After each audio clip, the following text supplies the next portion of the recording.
Moi, par contre, ce que je dirais, c'est, bien évidemment, vous avez donné beaucoup d'arguments très intéressants. Si je me contente sur la problématique spécifique qui est celle d'identifier les propriétaires de biens immobiliers, et quand on parle de biens immobiliers, ça peut être des terrains, ça peut être des maisons, ça peut être n'importe quel type de bien. Effectivement, il y a une mafia, et ce qui est légitime, parce que c'est leur business.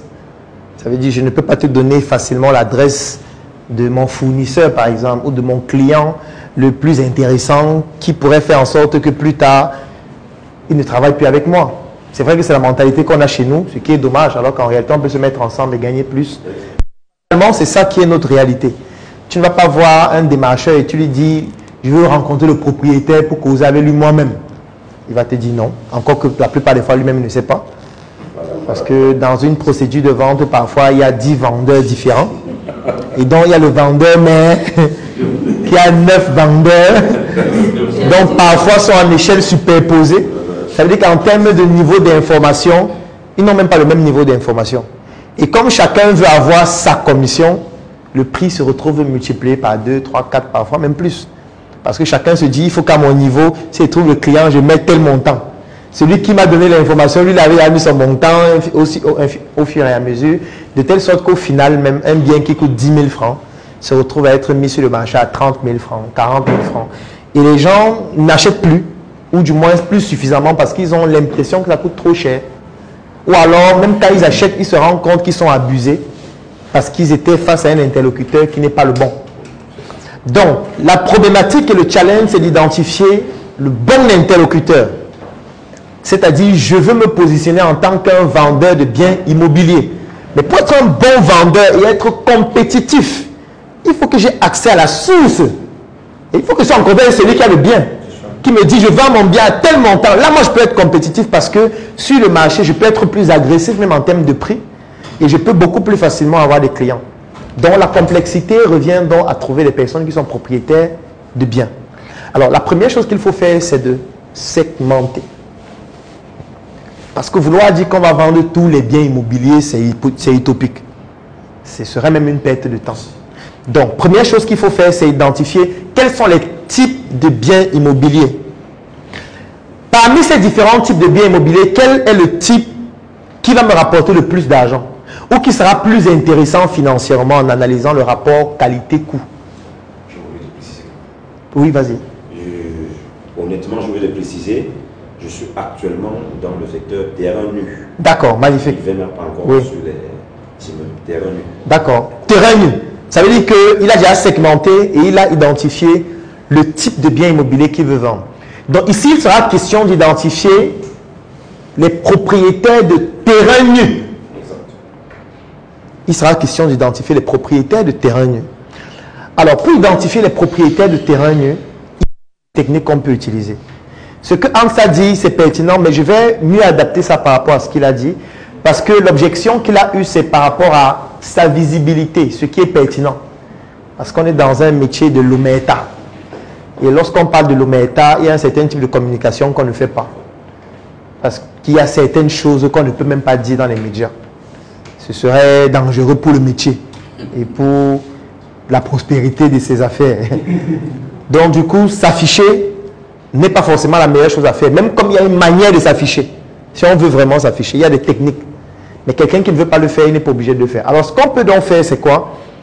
C'est qu'on peut attribuer, la crédibilité à ce que vous faites. Parce que tu m'as expliqué que vous êtes déjà en train de vous mettre ensemble avec les membres de la Startup Academy qui font dans le même domaine afin d'être beaucoup plus compétitifs.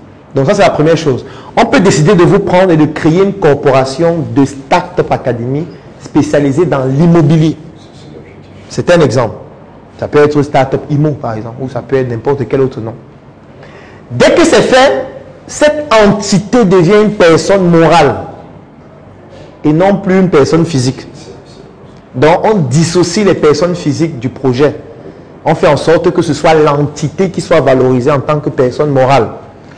Et c'est cette personne morale maintenant qui va communiquer en tant que personne morale pour dire: nous sommes par exemple intéressés par des personnes qui ont des terrains nus. Pourquoi? Parce que nous voulons implanter l'usine, par exemple, de sur-mesure.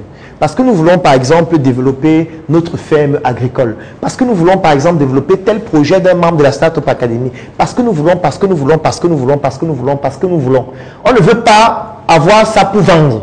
On ne vient pas leur présenter ça comme si on est des vendeurs de terrain.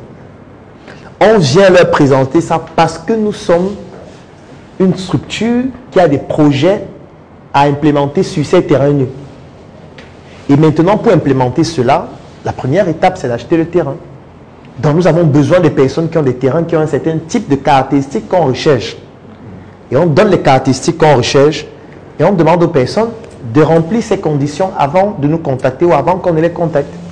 Ça peut être un formulaire concret, comme lorsqu'on fait par exemple des contenus avec les vendeurs. Et les personnes vont donc remplir ces formulaires-là avec un ensemble d'informations que nous allons décider de mettre. Et dans les informations qu'on va demander, il y a des éléments qu'on va mettre qui vont permettre d'éliminer ceux qui ne peuvent pas être des vendeurs, ou du moins qui ne sont pas des propriétaires réels. Ça veut dire qu'on va se poser la question qui est celle de savoir quelles sont les informations qu'un vendeur ou qu'un agent immobilier ne peut pas avoir concernant un terrain. Si ce n'est pas lui le propriétaire, quelles sont les informations qu'il ne peut pas avoir? Quelles sont les informations qu'il ne va pas vouloir donner?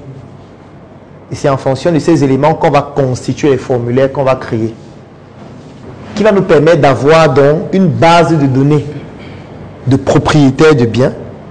Et maintenant, à partir de cette base de données, il y a beaucoup d'autres choses qu'on peut faire. On peut organiser un événement où on les réunit, où on leur présente les projets qu'on a. Et directement, étant donné que la phase de vente de terrain est une phase indispensable, on peut directement négocier par rapport à ses coûts. Et l'avantage dans ce genre de stratégie, c'est qu'on peut acheter le terrain moins cher par rapport à ce qu'ils mettent sur le marché. Pourquoi? Parce qu'un terrain n'a de la valeur, surtout lorsqu'il est nu, que lorsqu'il sera exploité avec un projet par exemple.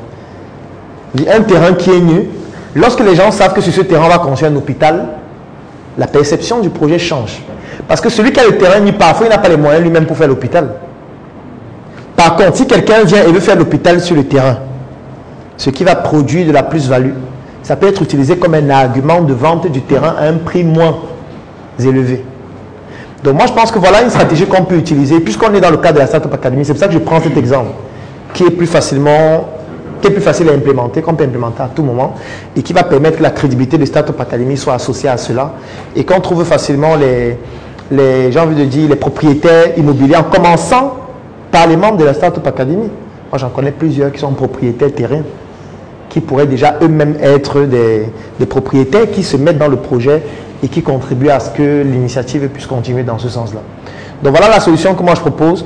Donc première chose que je vous recommande de faire, c'est d'identifier tous les membres qui sont dans le domaine de l'immobilier, que ce soit dans la vente, que ce soit des propriétés immobilières, que ce soit des promoteurs même immobiliers. Ça c'est la première chose à faire. Et la deuxième chose à faire, c'est de réfléchir sur la personne morale qui pourrait encadrer cette activité. Est-ce que ce serait une SCI? Est-ce que ce serait quoi, une association? Comment est-ce que ça va être constitué? Qui sont les membres pour le moment qui se démarquent et qui voudraient appartenir à cette corporation? Et maintenant, là, quand vous allez nous présenter le rapport, nous, maintenant, en interne, on va essayer de travailler sur comment rendre cela opérationnel en commençant par des tests, bien évidemment, avec un certain nombre de projets et de voir comment, au fur et à mesure, on peut développer ça. Donc, voilà un peu, sauf si vous voulez réagir, je ne sais pas. D'accord. Voilà, donc voilà un peu ce que je peux proposer pour ce genre de projet. Next. Oui. Non, si tu as aimé cette vidéo, alors tu vas adorer mon coffret VIP. Le coffret VIP, c'est 200 heures de vidéos, 17 formations pour te permettre de plonger en immersion dans l'univers entrepreneurial et développer tes performances. Et ce n'est pas tout, parce que ce coffret VIP te donne aussi droit à une adhésion de 3 mois dans le Claudel Noubissier Business Group, qui est un groupe business qui comporte plus de 1000 membres pour te permettre de gagner des marchés, trouver des partenaires et même des investissements dans tes projets. Si tu es intéressé par cette opportunité, clique sur le lien dans la description de cette vidéo ou tout simplement contacte-nous afin de pouvoir bénéficier de cette opportunité exceptionnelle. Rendez-vous dans le Claudel Noubissier Business Group.